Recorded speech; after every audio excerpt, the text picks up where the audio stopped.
శివపురాణాన్ని రాధా మనోహర్ దాస్ గారు ఎప్పుడైనా చదివారా? నేను ఇప్పుడు చదివి వినిపియమంటే చదివి వినిపిస్తాను. వినే ఆ ఓపిక, ధైర్యం ఉందా?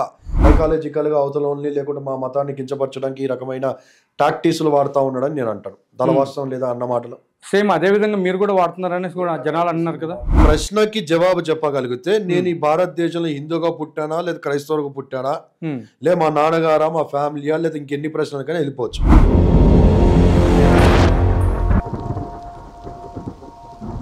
అది ఎవరు చూపెట్టలేరు, ఎక్కడ కూడా లేదు. పోనీ హిందూ అనే దానికి అర్థం చెప్పగలుగుతారా? సుప్రీంకోర్టు నుంచే వచ్చింది హిందూ అనేది. ఇప్పటి నుంచి ఎవ్వరు కూడా హిందూ అని చెప్పి అనకూడదు. Everyone need to say I am Indian. Supreme court క్లియర్గా రిలీజ్ చేసింది ఆర్డర్. దాని తర్వాత హిందూ అనే వర్డ్ కోసం మళ్ళీ మాట్లాడుతూ ఉంటే హిందూ అనేది ఒక మతము కాదు, హిందూ అనేది ఒక జీవన విధానం అని చెప్పి అంటా ఉన్నారు.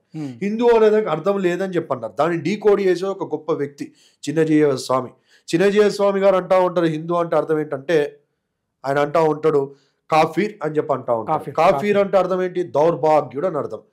దౌర్భాగ్యుడివి అని చెప్పి నేను అనాలా? ఏమనాలి నేను భాస్కర్ రావుని?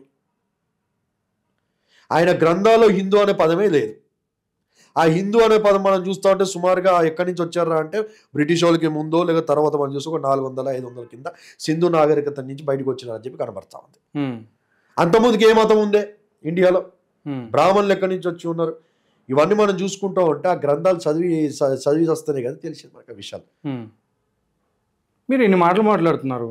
మరి అలా చూసుకుంటే మీ క్రైస్తవ్యంలో నుంచే చాలామంది బయటకు వచ్చేసి ఇదొక దరిద్రమైన మతం, చెత్త మతం, టైం వేస్ట్, నాకు ఎట్లా అంటే నేను ఇందులో నిజం ఉందనేసి నేను ఈ మతం తీసుకున్నాను, కానీ నేను ఒక పాస్టర్గా చేశాను, ఈ పాస్టర్గా ఒక దగ్గర కొన్ని సంవత్సరాలు నేను అందులోనే ఉన్నాను, కానీ డబ్బు సంపాదించడం నేను ఇందులో రాలేదు, కానీ నిజం ఉందనుకుని వచ్చాను, కానీ ఇందులో ఉన్నటువంటి చెత్త ఎందులో లేదు అనేసి కూడా చెప్పి ఒక వీడియో ఉంది. అది వీడియో ఎందులో లేదంటే ఏం చదివాడని చెప్పి ఎందులో లేదని చెప్పి అనడానికి శివపురాణం చదివాడా?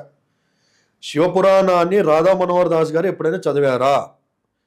నేను ఇప్పుడు చదివి వినిపియమంటే చదివి వినిపిస్తాను. వినే ఆ ఓపిక, ధైర్యం ఉందా? శివపురాణము కోసము నాకు తెలిసిన బల్ల గుద్ది 100% చెప్పగలుగుతా. ఏ హిందువులు కూడా ఖచ్చితంగా శివపురాణాన్ని చదవలేము. మహా అంటే రామాయణము, మహా అంటే భారతం చదివి ఉంటారేమో కానీ శివపురాణాన్ని ఎవరు కూడా చదివినట్టుగా నాకు తెలియదు. శివపురాణాన్ని చదవమనండి, వినగలే చెవులు ఉంటాయి అక్కడ. సరే, నేను చెప్పేది రాధా మనోహర్ దాస్ గురించి అయితే నేను మాట్లాడలేదు, జనరల్ గా చెప్తున్నా. ఓకే, మీరు జనరల్ గ్రంథాల్లో కూడా లేదంటే శివపురాణం చదివేమని ఇప్పుడు మీ దానిలో అంటే యాజ్ అ పాస్టర్ గా ఉన్నటువంటి ఒక పర్సన్ ఎక్స్ పాస్టర్ గా క్రిస్టియన్ గా అయ్యి అతను మాట్లాడిన అటువంటి మాటల్ని ఇప్పుడు నేను మీకు వినిపిస్తాను, చూపిస్తాను కూడా. ఒకసారి మీరు ఇది చూడండి. ఒక పాస్టర్ వృత్తిని కొనసాగించాను. నేను పాస్టర్ వృత్తిని కొనసాగించి దరిద్రం అనిపించాను. నేను డబ్బుల కోసం వెళ్ళలేదు, సత్యం అనుకుని వెళ్ళాను, కానీ అందులో సత్యం లేదు, అసత్యం ఉన్నది. అదొక మతం, అదొక దరిద్రం. ఆధ్యాత్మిక రాసినటువంటి పరిశుద్ధ గ్రంథం కాదు అది. అపరిశుద్ధులైనటువంటి, పాపం చేసినటువంటి రాజులైనటువంటి, వ్యభిచారం, దొంగతనాలు, హత్యలు, దోపిడీలు, మానభంగాలు చేసినటువంటి రాజులు రాసినటువంటి అపరిశుద్ధమైనటువంటి గ్రంథమే పరిశుద్ధ గ్రంథము అని పిలువబడుతుంది. నేడు పరిశుద్ధ గ్రంథాలు అయినటువంటి భగవద్గీత, భాగవతము, మహాభారతము, రామాయణం ఇవన్నీ కూడా అపరిశుద్ధ గ్రంథాలుగా కనపడతా ఉన్నాయి. ఎవరికి? క్రైస్తవులకి. ఎందుకు? అందులోకి వెళ్ళేసరికి ఆ యొక్క బూతుల పుస్తకం బైబిల్ చదివి మన దేవుళ్ళని మనమే అవగౌరపరుచుకుంటూ, మన గ్రంథాలు మనమే దేశించుకుంటూ 2 వర్గాలుగా విడిపోయి కొట్లాడుకుంటా ఉన్నాం. తెలుసుకోవడానికి చాలా టైం పట్టింది. ఆ దరిద్రమైనటువంటి మతంలోకి వెళ్ళి బయటకు వచ్చేసాను. హిందుత్వంలోకి వచ్చాను. మనశ్శాంతిగా ఉన్నాను. 25 ఏళ్ళు ప్రస్తుతం హైదరాబాద్లో ఉన్నాను. తిరిగి ఆంధ్రాకి వెళ్ళాలని నేను నిర్ణయించుకున్నాను. అసలు ఈయన క్రైస్తవుడిని ప్రూఫ్ ఏంటి? అసలు ఏ క్రైస్తవుడు ఇలా మాట్లాడు, ఏ పాస్టర్ ఇలా మాట్లాడు? పాస్టర్ అంటేనే అన్ని త్యాగం చేసుకుని వచ్చిన వ్యక్తి పాస్టర్. తిరిగి వెళ్ళిపోవడానికి అంత సీన్ అయితే ఇప్పటిదాకా చరిత్రలో లేదు, ఉండదు కూడా. ఉన్నారు కూడా, చాలా మంది ఉన్నారు అట్లా. లేరు. ఇప్పుడు ఫస్ట్ ఈయన పాస్టర్ అని నాకు ప్రూవ్ చేయండి ఫస్ట్ ఆఫ్ ఆల్. నేను అంటాను ఏ కరుణాకర్ సుగుణ డబ్బులు ఇచ్చి మాట్లాడిస్తా ఉన్నాడు అని చెప్పి అంటాను. సైకాలజికల్గా అవతలోల్ని లేకుంటే మా మతాన్ని కించపరచడానికి ఈ రకమైన టాక్టిక్స్లు వాడుతూ ఉన్నాడని నేను అంటాను. వాస్తవం లేదా అన్న మాటలు? సేమ్ అదే విధంగా మీరు కూడా వాడుతున్నారనేసి కూడా జనాలు అన్నారు కదా. ఏంటి ఆ టాక్టిక్స్ మేము వాడుతున్నది? ఇప్పుడు విగ్రహారాధన గురించి కూడా మీరు మాట్లాడేది, ప్రసాదాల గురించి. ఇంకా మీకు టాక్టిక్స్ ఎట్లా అవుతుంది? ఇప్పుడు అది మా ఒక ఓన్ డిసిషన్ అండి. అంటే మీరు తప్పుడుగా ఎట్లయినా మాట్లాడతా అంటారా? తప్పేముంది, వాస్తవం ఉంది. ఎందుకు మాట్లాడతారు అట్లా? తప్పులేమో బైబిల్ కించపరుస్తూ మాట్లాడినట్టే కదా అది. కించపరిచేది ఏమి లేదు. ఇప్పుడు మీరు ఉన్నది భారతదేశంలో ఉన్నప్పుడు మీరు కొన్ని కూడా ఆలోచించాలి కదా. అరే నేను పుట్టింది హిందూ దేశంలో, ఓకే, అంటే హిందూ మతం సంబంధించినటువంటి ఆ యొక్క ఎవరైతే ఫాలో అవుతున్నారో వాళ్ళకే కదా మనం పుట్టింది. మనం పుట్టిన తర్వాత జ్ఞానంతోటో అజ్ఞానంతోటో ఈ మతంలోకి వచ్చాము. సో దాన్ని ఫాలో అవడంలో తప్పులేదు. అది మీ యొక్క పర్సనల్ థింగ్. ఒక చిన్న మాట ఏంటంటే ఇక్కడ అసలు మనం పుట్టినప్పుడు క్రిస్టియానిటీలో మనం ఉన్నామా? నెంబర్ 1 క్వశ్చన్ అది. లేవు. మన పేరెంట్స్ లేరు, వాళ్ళ పేరెంట్స్ లేరు. సో ఇవన్నీ కూడా ఎప్పటి వరకు వచ్చినాయి? మన పేరెంట్స్ దగ్గర నుంచో లేకపోతే మన దగ్గర నుంచో రావడం జరిగింది. ఎందుకంటే మనం చేసేది ఏదైనా కానీ, ఫాలో అయ్యే విధానం ఏదైనా కానీ అందులో మనకి నిజాయితీ ఎక్కడ కనిపించకపోతే అప్పుడు మనం పరమతాలను ఎత్తుకుంటాం అని చెప్పేసి చిన్నజీర స్వామి లాంటి వాళ్ళే చెప్పడం కూడా జరిగింది. అంటే ఎలా ఆ టెంపుల్స్లో డబ్బుల దగ్గర కానివ్వండి, దర్శనాల దగ్గర కానివ్వండి, ఆ జరిగేటువంటి సిచ్యువేషన్స్ బట్టి జనాలు మారిపోతున్నారు, అందువల్లే పరమతాలకి ఎగబడుతున్నారు అని చెప్తున్నారు. సో ఇప్పుడు నేను మిమ్మల్ని అడిగే స్ట్రైట్ క్వశ్చన్ ఏంటంటే, మీరు హిందూగా పుట్టారా లేకపోతే క్రిస్టియన్గా పుట్టారా? క్రిస్టియన్గా పుట్టా. ఎట్లా? By birth I'm Christian. By birth. Yes. Okay. అంటే మామూలుగా ఎట్లా అంటే మీ father is a Hindu. Okay.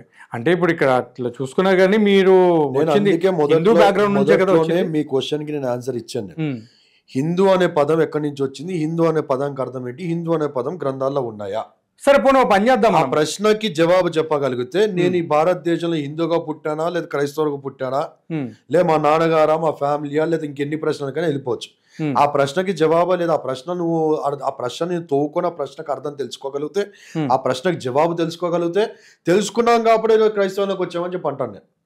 మొదటి మానవుడు దేవుడు ఎవరిని తయారు చేశారంటే ఆదాం అవ్వని తయారు చేసి ఉన్నాడు. ఆదాం అవ్వ నుంచి ఇవన్నీ రిలీజియన్స్ వచ్చాయని చెప్పి అది మన వేదాలు చెప్తా ఉన్నాయి, ఖురాను చెప్తా ఉంది, బైబిల్ గ్రంథం కూడా చెప్తా ఉంది.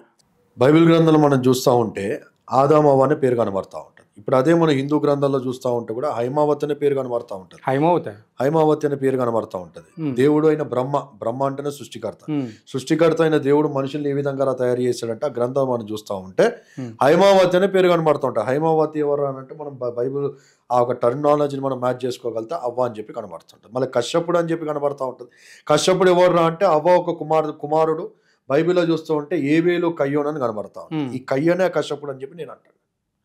మరి ఇవన్నీ మనం చూస్తూ ఉంటే బైబిల్ కి సిమిలర్ గా కనబడుతుందా లేదా? బైబిల్ కి సిమిలర్ గా కాదు, ఖురాన్ కూడా ఏ విధంగా కలిపారంటే అది చెప్పడం కూడా ఒక రేంజ్ లో. ఎట్లా అంటే కశ్యపుణ్యేమో కయ్యం చేశాడు, ఇంకా ఏంటంటే ఇంకా ఆదంనేమో ఆ హైమావతిని చేశారు.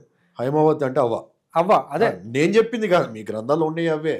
ఇక్కడ పేర్లు బైబిల్లో ఉన్న పేర్లు మనం చూస్తుంటే సిమిలారిటీ కనబడుతూ ఉంటుంది, మ్యాచింగ్ కనబడుతూ ఉంటుంది.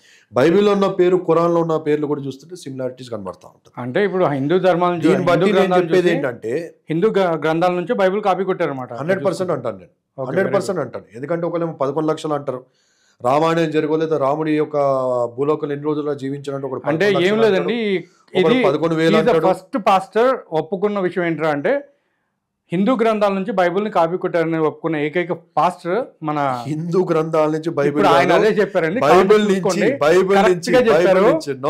గుర్తుపెట్టుకోండి. నో ఆన్ స్క్రీన్ బైబిల్ నుంచి హిందూ గ్రంథాలు కాపీ అని అంటాను నేను. బైబిల్ కనపడే ఇప్పుడే కావాలంటే రివెండ్ మీరు మళ్ళీ చేసుకోవచ్చు. ఓకే, మీరు చెప్పండి. బైబిల్ గ్రంథంలో నుంచే హిందూ గ్రంథాల్లో ఉన్న వాస్తవాలు కనబడతా ఉన్నాయి. హిందూ గ్రంథాలు ఎప్పటికీ హిందూ గ్రంథాలు చేస్తారు. లిపి ఎప్పుడు వచ్చింది, ఎవరు రాశారు, సంస్కృతం ఎప్పుడు వచ్చింది, దాని లిపి ఏంటి అంటే వెరిఫై చేసుకున్నారు ఎప్పుడైనా? హీబ్రూ భాష నుంచి తెలుగులో ఎవరు చేశారు? ఇప్పుడు హీబ్రూ భాష నుంచి తెలుగులో ట్రాన్స్లేషన్ ఎవరు చేశారు? ప్రపంచం మొత్తము తయారీ ఎన్ని సంవత్సరాలు అయింది? సరే, నేను అడిగిన క్వశ్చన్ చెప్పండి. 4000 సంవత్సరాలు ఉన్నాయి. యేసు ప్రభు వారి తర్వాత 2500 సంవత్సరాలు. బైబిల్ ని తెలుగులోకి అనువదించిన వాళ్ళు ఎవరు? తెలుగులోకి అనేక మంది అనువాదించారు. బిఎస్ఐ అని చెప్పి ఉంది, దాంతో ఇంకోటి ఉంది, రకరకాలుగా ఉన్నాయి, అనువాదాలు జరుగుతూనే ఉన్నాయి. హీబ్రూ భాష దాన్ని అనువదించింది ఎవరో తెలుసా మీకు? నాకు తెలియదు. దాని మధ్యలో ఆపేశారు, తెలియదు. సో దాని మధ్యలో ఆపిన తర్వాత దాన్ని అనువదించింది ఒక బ్రాహ్మణుడు అయినటువంటి ఒక పర్సన్. ఆయన క్రైస్తవ్యాన్ని తీసుకుని ఆయన అనువదించడం జరిగింది అది తెలుగులో. దాని ద్వారానే ఆ భాష కూడా కొంచెం చేంజెస్ గా రావడం జరిగింది. ఓకే, ఇప్పుడు దానిలోకి వెళ్ళి దానికి ఇప్పుడు తెలంగాణ భాష ఇప్పుడు అలా చూసుకుంటే కర్ణాటక భాష వేరే హిందూ ఉంటది, గ్రంథాల నుంచి ఆంధ్ర భాష వేరే బైబిల్ని ఉంటది. కాపీ కొట్టారు అని మీరే ఒప్పుకున్నారు కాబట్టి ప్రాబ్లం లేదు, మీరు కంటిన్యూ చేసేయండి. హిందూ గ్రంథాల నుంచి బైబిల్ కాదండి, బైబిల్ నుంచి హిందూ గ్రంథాల్లోకి వాస్తవాలు స్టోరీలు అని చెప్పి నేను అంటాను. ఇంకా నయం, లాస్ట్ టైం కూడా ఒక పాస్టర్ పాపం ఆయన కూడా చెప్పారు, ఏంది హిందూ గ్రంథం నుంచి రామాయణం కూడా పుట్టింది అన్నారు. మీరు ఎక్కడ దొరికారండి బాబు? ప్రతిది కూడా హిందూ గ్రంథం నుంచి కాపీ కొట్టింది. బైబిల్ అని మీరు ఒప్పుకున్నట్టే మళ్ళీ బైబిల్ నుంచి భూలోకంలోకి వచ్చిన ఎవరైనా మనుషుడు ఉన్నాడంటే అది కేవలము నజరేయుడైన యేసుక్రీస్తు వారు మాత్రమే.